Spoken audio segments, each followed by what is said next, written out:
Hey guys, welcome back to my YouTube channel. যারা আগের ভিডিওগুলো দেখোনি তারা অবশ্যই গিয়ে দেখে এসো। আমরা কিন্তু পোর্ট ব্লেয়ার থেকে হ্যাভলকে চলে এসেছি। আর আমরা যে রিসর্টে আছি সেই রিসর্টটির নাম হলো সিম্ফনি প্লাম বিচ রিসর্ট। আর সেখানে গিয়ে আমরা ফ্রেশ হয়ে দেন আমরা বেরিয়ে পড়েছি রাধানগর বিচের উদ্দেশ্যে। তো তোমরা ভিডিওটি দেখতে থাকো, আই হোপ তোমাদের ভালো লাগবে। আর হ্যাভলকে এসেও কিন্তু আমরা স্কুটি রেন্ট করে নিয়েছি, তবে পোর্ট ব্লেয়ারের থেকে কিন্তু এখানে স্কুটি রেন্টের প্রাইসটা একটু বেশি। পোর্ট ব্লেয়ারে আমরা যেখানে 500 টাকাতে স্কুটি পেয়েছিলাম সেখানে কিন্তু এখানে 600 টাকা করে রেন্টে নিয়েছে। আমাদের হোটেল থেকে রাধানগর বিচের দূরত্ব প্রায় 9 কিলোমিটার।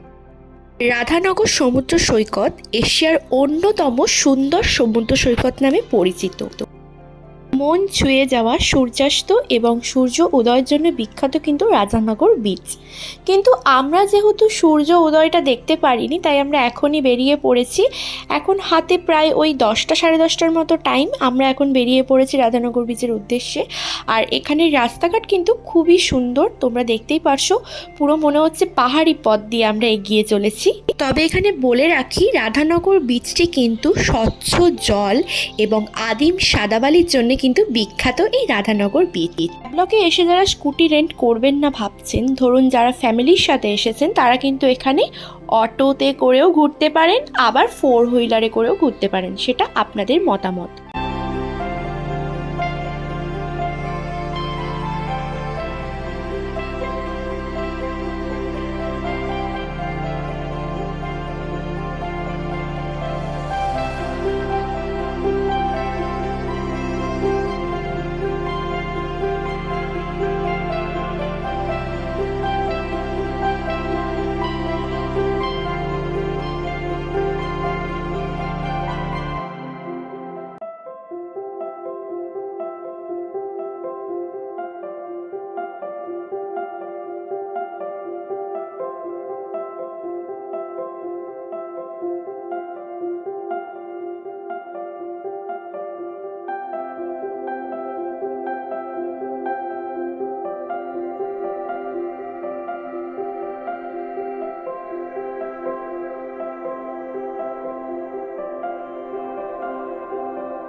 এখন কিন্তু আমরা রাধানগর বিচে চলে এসেছি।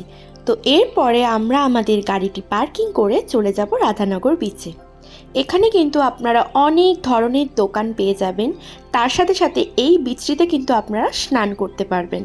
এই বিচটিতেই কিন্তু একমাত্র স্নান করা যায়। এই রাধানগর বিচে কিন্তু চেঞ্জিং রুম এবং ওয়াশরুমেরও সুবিধা আছে।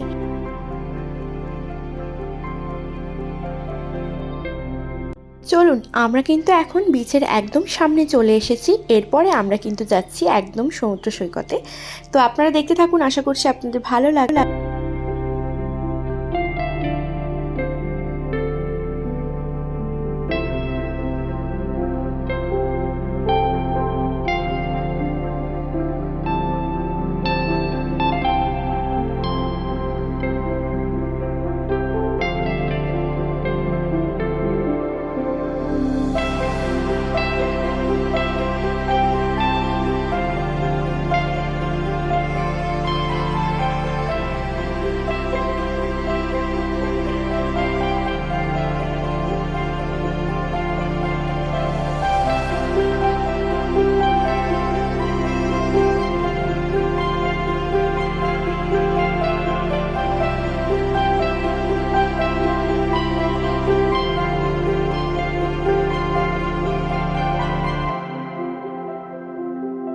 এই হলো সেই সুন্দর রাধানগর বিচ, যা দেখে কিন্তু চোখ পুরো ধাঁধিয়ে যাচ্ছিল। এতটাই সুন্দর সাদা বালি আর তার সাথে নীল জল, আর দূরে ওই যে পাহাড়টা দেখতে পাচ্ছেন, অপরূপ সৌন্দর্য মতো সাজানো একটি সুন্দর সমুদ্র সৈকত। হ্যাভলকের সবথেকে জনপ্রিয় সমুদ্র সৈকত নামে পরিচিত কিন্তু এই রাধানগর বিচ।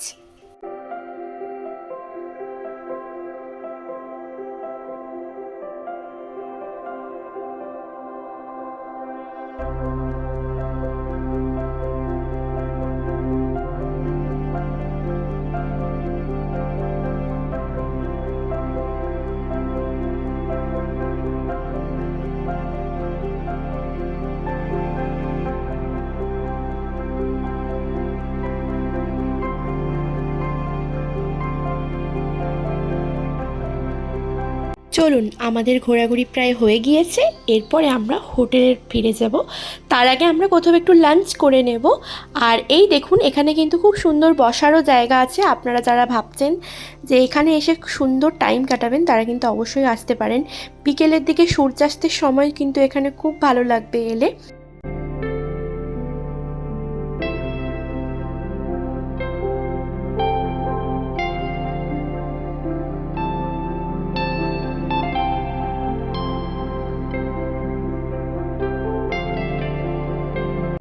রাধানগর বিচ থেকে ফেরার সময় আমরা রাস্তার ধারে একটা রেস্টুরেন্ট পেয়েছিলাম, সেখানে কিন্তু আমরা আমাদের লাঞ্চটা সেরে নিয়েছিলাম। এখানে আমরা নিয়েছিলাম প্লেন রাইস, আর তার সাথে নিয়েছিলাম আমরা একটা চিকেন কষা। এই দিয়েই কিন্তু আমরা আমাদের দুপুরের লাঞ্চটি সেরে নিয়েছিলাম। Hello friends, good evening. দুপুরের লাঞ্চ সেরে কিন্তু আমরা রেস্ট করে নিয়েছিলাম। তারপরে আমরা বেরিয়ে পড়েছি এখন কালাপাত্থার বিচের উদ্দেশ্যে।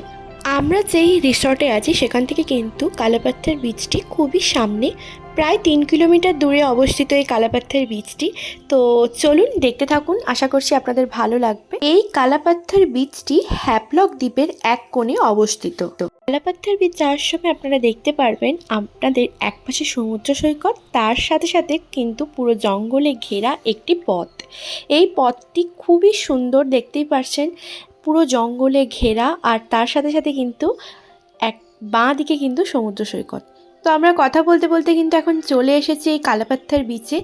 এই বিচটির কথা কি বলবো, আমার তো সব থেকে সেরা লেগেছে এই বিচটি, কারণ এর যে জলের রঙটা এতটাই স্বচ্ছ, মানে জলের তলায় কী আছে সেটাও শুদ্ধ দেখা যাচ্ছিল, মানে এতটাই সুন্দর এই কালাপাত্থার বিচটি। এই বিচটিতে আমার দারুণ লেগেছে, আর তার সাথে সাথে আপনাদের কেমন লেগেছে অবশ্যই কিন্তু কমেন্টে করে জানাবেন। আর যারা হ্যাপলক যাচ্ছেন তারা কিন্তু অবশ্যই এই বিচগুলি কিন্তু মিস করবেন না। তো এখন সন্ধে হয়ে গিয়েছে, আর এখন আমরা এই কালাপাত্থার বিচের যে আশেপাশে এই দোকানগুলো, এগুলো একটুখানি ঘুরে দেখে নেব। তার সাথে সাথে কিন্তু আমরা এখানে একটুখানি চা খেয়ে নেব।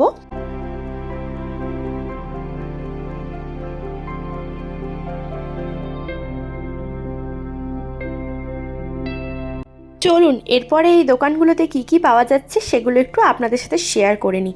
এখানে কিন্তু খুব সুন্দর সুন্দর জিনিস পাওয়া যাচ্ছে। এই যে দেখতেই পাচ্ছেন এই ব্যাগগুলো, তার সাথে সাথে এখানে নানা ধরনের জিনিস আপনারা দেখতে পাচ্ছেন। এইদিকে দেখুন, এখানে কত সুন্দর সুন্দর সামুদ্রিক যে কোরাল হয়, সেই কোরালের বানানো কত সুন্দর সুন্দর জিনিস, সবই এখানে পাওয়া যাচ্ছে।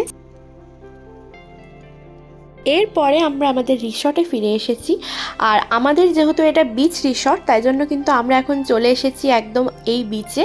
আর এখানে কিন্তু এখন দেখতেই পাচ্ছেন পুরো ক্যান্ডেল লাইট ডিনারের জন্য এখানে অ্যারেঞ্জমেন্ট করা হয়েছে, যদিও বা আমরা এগুলো করিনি, তবুও এখানে একটুখানি দেখতে এসেছিলাম সাজানো গোছানো অ্যাম্বিয়েন্সটা। তার সাথে সাথে এখানে কিন্তু আমরা এখন একটুখানি বসবো আর টাইম স্পেন্ড করব। খুবই সুন্দর লাগছিল রাতের দৃশ্যটা। আর এই যে সমুদ্র, যেটা আপনারা কিছুই এখন দেখতে পারবেন না অন্ধকারে, জল কিন্তু এখন অনেকটা দূরে চলে গিয়েছে। তো চলুন এখন আমরা এখানে বসি আর সময় কাটাই। এই দেখুন, আমি এখন দোলনায় বসে পড়েছি, তার সাথে সাথে কিন্তু এখানে সমুদ্রের ভিউটা এনজয় করছিলাম। খুবই সুন্দর একটা দৃশ্য লাগছিল, আর চতুর্দিকে লাউড মিউজিক চলছিল, তাই আপনার সাথে আমি ভয়েস শেয়ার করতে পারছিলাম না। আর এরপরে কিন্তু আমরা বেরিয়ে পড়েছি দুজনে মিলে একটুখানি ঘোরাঘুরি করতে। আমরা এখন বেরিয়েছি রাত্রের ডিনারের জন্যে। তো চলুন আপনারা সাথে থাকুন, দেখতে থাকুন।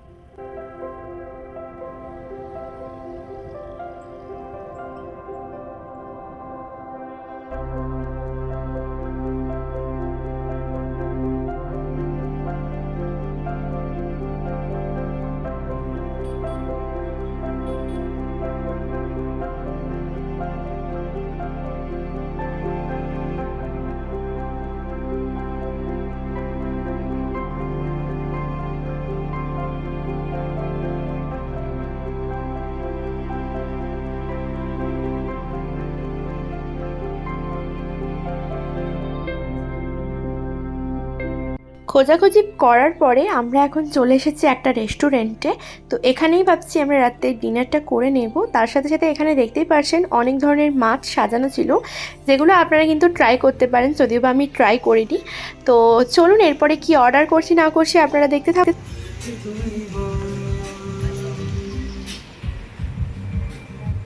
এরপরে আমরা এখানে দেখে নিচ্ছিলাম যে আমরা কি অর্ডার করব না করব। যদিও বা আমরা এখানে বসে খাওয়া দাওয়া করিনি, আমরা কিন্তু প্যাক করে রুমে নিয়ে চলে গিয়েছিলাম। আর রুমে গিয়ে আমরা খাবারটা খেয়েছিলাম। তো কি নিই না নিই সব কিছুটাই তোমাদের সাথে শেয়ার করবো, তোমরা ভিডিওটা দেখতে থাকো। আর এখানে কিন্তু আমরা সকালেও খেয়েছি, এখানের খাওয়ার কোয়ালিটি কিন্তু বেশ ভালো। তো দেখতেই পাচ্ছ এখন রুমে চলে এসেছি, নিয়ে চলে এসেছিলাম কিন্তু এখন আমরা চিকেন কাবাব, যেটা কিন্তু অসম্ভব সুন্দর করেছিল। তো চলুন এখন খেয়ে নেওয়া যাক। আর তার সাথে সাথে কিন্তু এখন আমরা চলে এসেছিলাম আমাদের হোটেলেরই এখন রেস্টুরেন্টে। আর আজকের ভিডিওটা এখানেই শেষ করছি। ভালো লাগলে অবশ্যই চ্যানেলটিকে লাইক করে দিও।